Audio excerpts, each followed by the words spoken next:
business partners, Jim and Susan McDougal, Bill and Hillary Clinton. I did not testify before the grand jury because I did not trust the prosecutors. The McDougals, the governor of the state of Arkansas, Jim Guy Tucker, were convicted. Today, the American people have spoken. There was this woman who used to work in the White House named Linda Tripp. Linda Tripp and Monica Lewinski were friends. Monica was in love with the president. She told me all sorts of things. Linda Tripp had been taping her phone calls. If I am forced to answer questions and I answer truthfully, it's going to be the opposite of what you say. This is Paula Jones. It's just humiliating what he did to me. This case is going all the way up to the Supreme Court. The president was going into the deposition in the Jones case. He was going to be asked about Monica Lewinski.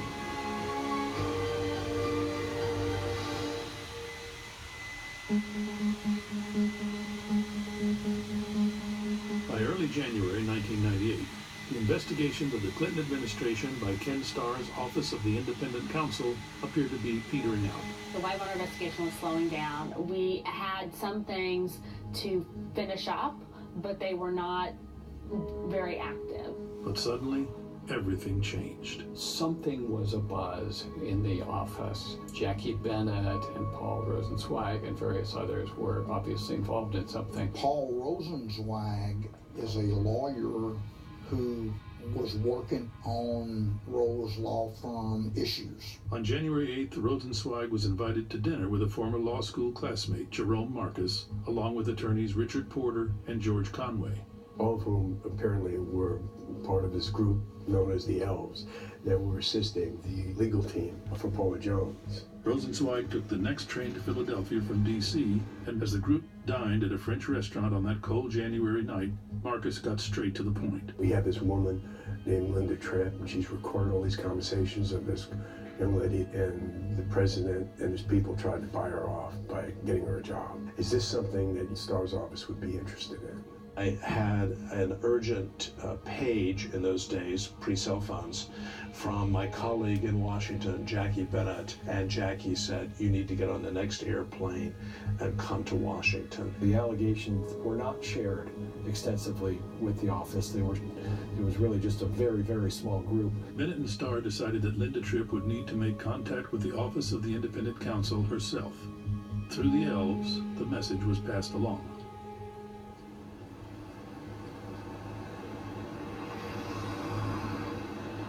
The Office of the Independent Counsel was quiet. Most of the prosecutors had left for the night. Stephen Binhack stayed late. I went to Jackie Bennett's office, and Jackie's phone rang. I started to get up from the desk, and Jackie indicated with his finger. Jackie hit the speakerphone, and that was the first time that I heard Linda Tripp. I wish there had been a rule book of how to do this.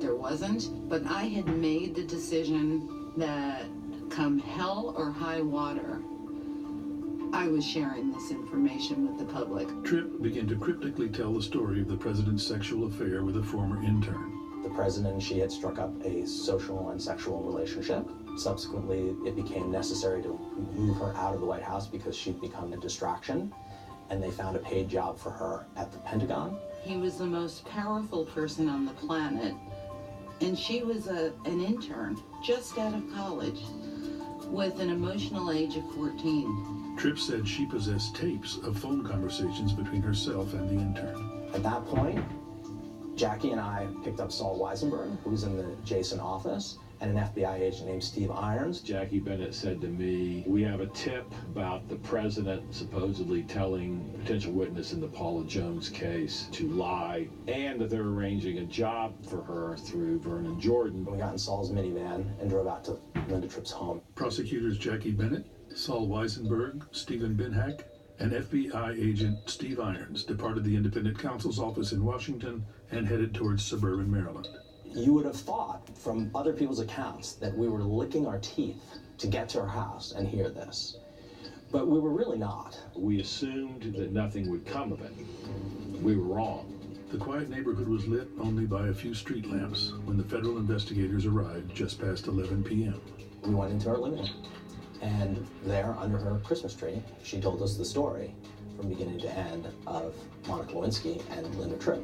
I don't believe any of us were expecting that the information would be as breathtaking as it was, and that Linda Tripp would be as credible as she was. The prosecutor sat on Linda Tripp's couch that night, silent and in sheer disbelief. Tripp did not hold back, as she divulged the details of a torrid affair and the ensuing lies to keep it a secret. I simply felt compelled to bring this information forward. I believe in right and wrong, the narrative that I was just an interfering busybody and they were just having a nice romance. And this was the farthest thing from a romance that you can imagine. If an adult were cognizant and completely aware of this despicable situation and didn't do something, I'd be horrified and heartbroken. Linda Tripp told us that the President of the United States was trying to get Monica Lewinsky to sign an affidavit to be used in the Paula Jones case that was clearly not true. I was taking notes on her couch. It was really hard to believe what we were hearing, because if it was true, the President was engaged in some pretty serious criminal activity. Linda Tripp told us that night that Vernon Jordan was involved in trying to find employment for Monica Lewinsky. Linda Tripp told us she had tapes of conversations with Monica Lewinski that would confirm what she said. I never even came close to sleeping with him. Why? Because you were standing up? We didn't have sex, Linda. We didn't have sex. What do you call it? We fooled around. Oh, sex. It was tough making the decision to manipulate her at the end, because I had to have her recreate all I had heard for a year and a half. And it was enough to curl your hair. The first time I ever looked into his eyes close up and was with him alone, I saw somebody totally different than I had expected to see. And that's the person I fell in love with. I literally had to lead her down the garden path and get her to sort of reiterate everything that had come before. And that was tough. And it was hard to do that, knowing that it was going to break her heart, burst the bubble, destroy the fantasy of their growing old together. Tripp informed us that she was already scheduled to meet with Monica Lewinsky the next day. And so we discussed whether or not the FBI could wire up Ms. Tripp. The prosecutors left Tripp's house that night with a plan to secretly record her meeting with Lewinsky the following day. We got back in the car and we were completely quiet. A, because we were tired, and B, because we were taking in the enormity of what we had just heard. We were blown away by what we heard, and we were excited because we knew Linda Tripp was going to be wired up, and we would get instant word on whether or not she would be corroborated.